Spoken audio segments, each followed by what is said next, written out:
ప్రేమైన దేవుని సంగమా, మరి నిజముగా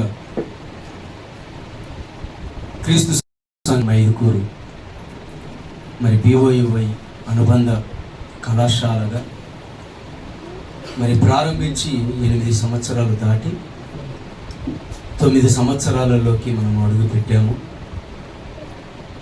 మరి నిజముగా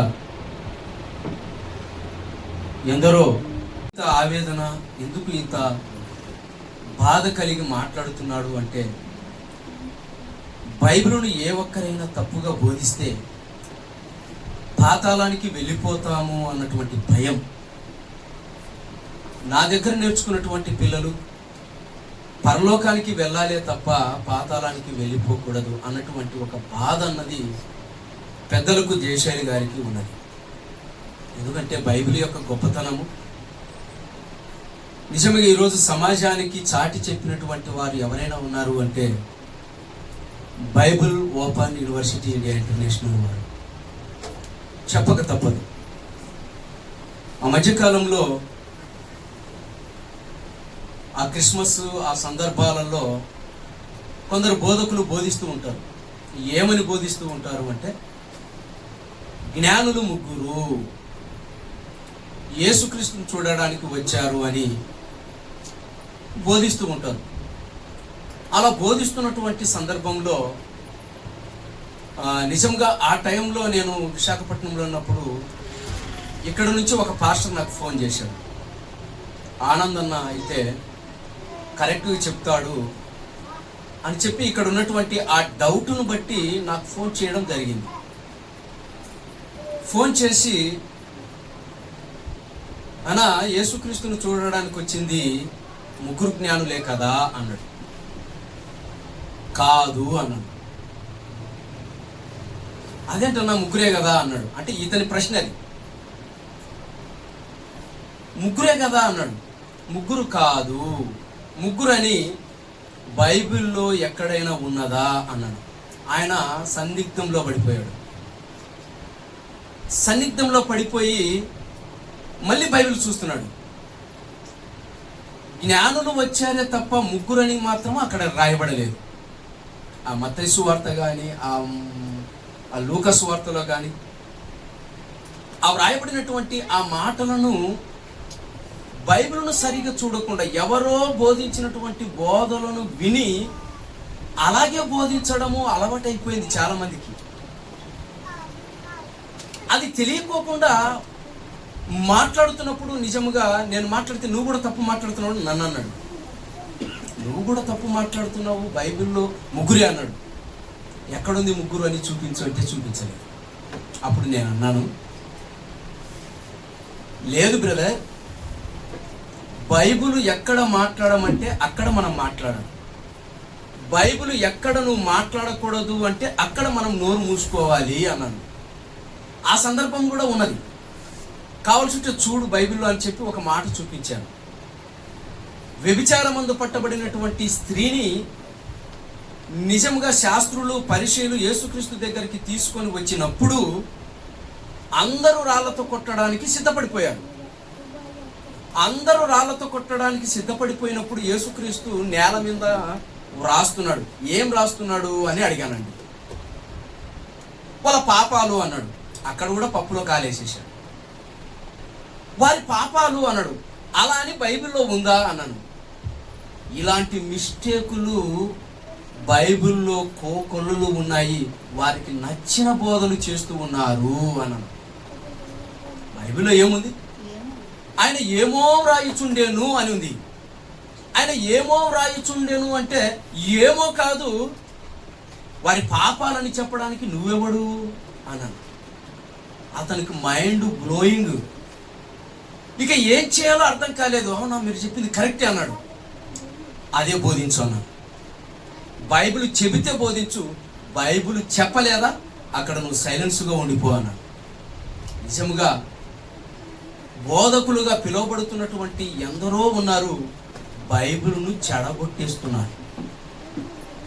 బాగా తెలుసు అనుకుంటున్నాం. తెలుసు అనుకున్నటువంటి వారు కూడా ఏమని నిజంగా అపవాది ఎంత మాయ చేస్తుందో, అపవాదిలోకి ఎంత లొంగిపోతారో మనకు తెలిసింది కాదు. ఎంబీటీహెచ్ అయిపోయినా కూడా తప్పుడు బోధలు చేస్తున్నారు అంటే ఏం చెప్పాలి చెప్పండి? దశమ భాగాల గురించి తప్పుడు బోధిస్తున్నారు ఏమండి. అలాగే ధనవంతుడు గురించి తప్పుడుగా బోధిస్తున్నారు. అలా బోధించకూడదనే ఏమండి క్రీస్తు సంఘములో మనం అందరం చేర్చబడినటువంటి మనము నిజంగా ఎవరిని హైలైట్ చేయాలి, ఎవరిని గొప్ప చేయాలి అంటే క్రీస్తు సంఘమును, ఆ సంఘములో ఉన్నటువంటి ఏమండి దేవుని వాక్యాన్ని ఏమండి హైలైట్ చేయాలి. అలా హైలైట్ చేసే బాధ్యత ఎవరికి ఉందంటే క్రీస్తును ధరించుకున్నటువంటి మనకు మాత్రమే ఉంది. దేవుడు కోరుకున్నాడు. అందుకే మన గురించి మాట్లాడుతూ దేవుడు ఎంత ఆనందంగా మన గురించి చెబుతున్నాడో ఒక మాట చూద్దామా? పేతురు గారు రాసినటువంటి మొదటి పత్రిక, పేతురు గారు రాసినటువంటి మొదటి పత్రిక చూడండి. ఆ మాట చూడండి, అద్భుతమైనటువంటి మాటలు. పేతురు గారు రాసినటువంటి మొదటి పత్రిక 2వ అధ్యాయము 9వ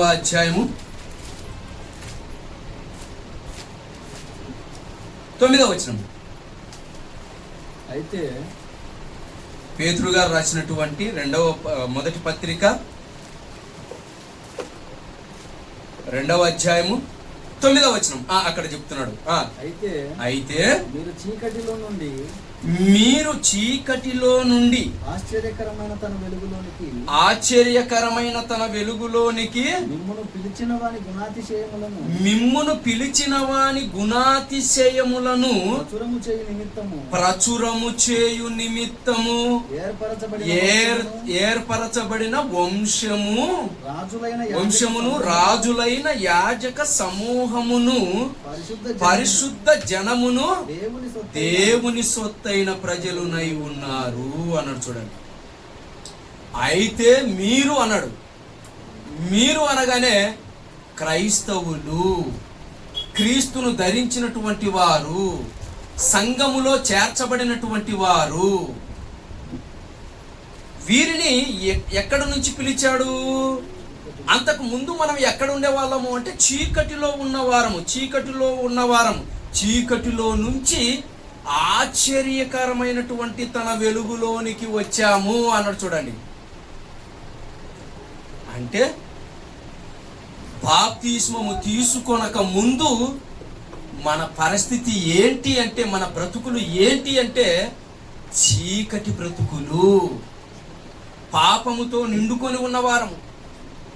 ఎటు పడితే అటు మాట్లాడే వాళ్ళము, ఎటు పడితే అట్లా నడిచే వాళ్ళము. మన ప్రవర్తన సరిగా ఉండేది కాదు. అలాంటి బ్రతుకులో నుంచి దేవుడు ఏం చేశాడు అంటే ఏమంటే తన వెలుగులోనికి పిలిచాడు. అంటే బాప్తిస్మము ద్వారా క్రీస్తులోనికి వచ్చినటువంటి వారు. ఇప్పుడు మన గురించి ఎంత గొప్పగా చెప్తున్నాడో తెలుసా? మన గురించి ఆయన మాట్లాడుతూ ఎంత గొప్పగా చెబుతున్నాడు అంటే, మీరు నా వంశము అన్నాడు. చూడండి, మీరు నా వంశము, పరిశుద్ధ జనము. మీరు నా వంశం అన్నప్పుడు నిజముగా దేవుణ్ణి గొప్ప చేయడానికే మనం రావాలి, అంతే కదా? ఏమండి, మన తండ్రి గురించి మనం చెడ్డగా చెప్పుకుంటామా చెప్పండి? మన తండ్రి గురించి, మన తల్లి గురించి చెడ్డగా చెప్పుకుంటామా? ఊరందరూ చెడ్డగా చెప్తారు. వారి పిల్లలుగా మనం ఎలా చెప్పుకుంటాం చెప్పండి? ఏమండి, గొప్పవారుగా చెప్పుకుంటామండి. అంటే ఒక కుటుంబములో తల్లిదండ్రుల విషయములోనే ఇంత గొప్పగా చెప్పుకుంటున్నప్పుడు, పరలోకమందున్నటువంటి దేవుడు పరిశుద్ధుడు గనుక ఆ పరిశుద్ధుని కుమారుడైనటువంటి యేసుక్రీస్తు ప్రభులు వారిని ప్రకటించేటప్పుడు మనం ఎంత గొప్పగా చెప్పాలి చెప్పండి? మనం ఎంత గొప్పగా ప్రకటించాలి చెప్పండి? ఆయన పిలిస్తే వచ్చిన వారు మనం. ఏదో సేవకుడు పిలిచింటే వచ్చిన వారు కాదు, ఏదో సంఘములోకి రావాలని వచ్చిన వాళ్ళు కాదు. క్రీస్తు పిలిస్తేనే సంఘములోకి వచ్చిన వారం. ఎక్కడో ఒక చోట ఒక వాక్యము చేత పట్టబడి ఆ వాక్యాన్ని విన్నటువంటి మనము రక్షణలోకి వచ్చిన వారు, క్రీస్తును అంగీకరించి వచ్చిన వారము. మరి క్రీస్తు సంఘమునకు గాని క్రీస్తునకు గాని చెడ్డ పేరు వస్తుంది మన ద్వారా అంటే ఏమండి మనం ఏమైపోతామో తెలుసా? పాతాళానికి పాత్రులమైపోతామండి. అందుకే ప్రారంభంలో క్రీస్తును ధరించినటువంటి, క్రీస్తు గురించి తెలుసుకున్నటువంటి ఏమండి ప్రాముఖ్యంగా నలుగురు సువార్థికులు ఉన్నారండి. నలుగురు సువార్థికులు. ఈ నలుగురు సువార్థికులు నిజముగా క్రీస్తును కానీ సంఘాన్ని కానీ ఎంత హైలైట్ చేశారో నిజంగా ఒక్కొక్కటిగా మనం ఆలోచన చేస్తే ఏమండి ఆశ్చర్యం కలగక తప్పదు. ఈరోజు జస్ట్ ఏమండి ఈ ఇద్దరు సువార్థికుల గురించి చెప్పుకొని మనం ముగించుకున్నాం. తర్వాత నెక్స్ట్ వారం మరొక ఇద్దరు గురించి మనం చెప్పుకుందాం. ఎందుకంటే ప్రతిరోజు కూడా మన ఆత్మీయ తండ్రి గారు మాట్లాడినటువంటి మాటలను బట్టి, ఇప్పుడు నేను గంట సేపు వాక్యం చెప్పాను అనుకోండి, ఇప్పుడు డాడీ గారు చెప్పినటువంటి మాటలు మిస్ అయిపోతాయి, నేను చెప్పిన మాటలు కూడా మిస్ అయిపోతాయి మీకు. కానీ అందుకే ఒక హాఫ్ అన్ అవర్ మాత్రమే. ఈ హాఫ్ అన్ అవర్లో కొన్ని మాటలు మనము ఆలోచన చేసుకొని మనము ప్రతి ఆదివారము ఏమండి ముగించుకుందాము. ఏమంటే మొట్టమొదటిగా ఏమండి నిజముగా ఈ నలుగురు సువార్థికులు కూడా క్రీస్తును ఎంత హైలైట్ చేశారో ఏమంటే నిజంగా ఆ సువార్తలు చదువుతుంటే మనకు అర్థమవుతుంటుందండి. ఎంత హైలైట్ చేస్తుంటారంటే మత్తయి గారు యేసుక్రీస్తు యొక్క గొప్పతనాన్ని చాటి చెప్పేశాడు. ప్రారంభంలో మత్తయి గారు మాట్లాడుతూ ఏమని యేసుక్రీస్తును పరిచయం చేశాడు అంటే ఏమండి దావీదు వంశము నుంచి వచ్చిన వాడు అంటే, దావీదు వంశము నుంచి వచ్చిన వాడు అంటే యేసుక్రీస్తు రాజు అని పరిచయం చేశాడు. ఆయన యూదా గోత్రపు సింహము అని ఏమండి పరిచయం చేశాడు. ఆయన రాజు, అలాగే యూదా గోత్రపు సింహము అని యేసుక్రీస్తు ప్రభుల వారి గురించి ఏమండి మహాజ్ఞాని అని ఏమండి ఆయన పరిచయం చేయడం జరిగింది.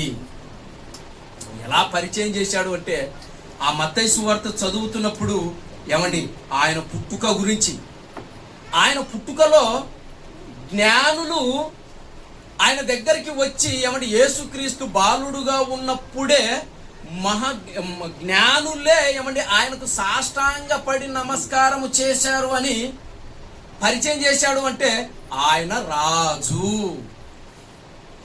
ఆ జ్ఞానులు చేసినటువంటి పొరపాటు ఒకటి ఉందిలేండి.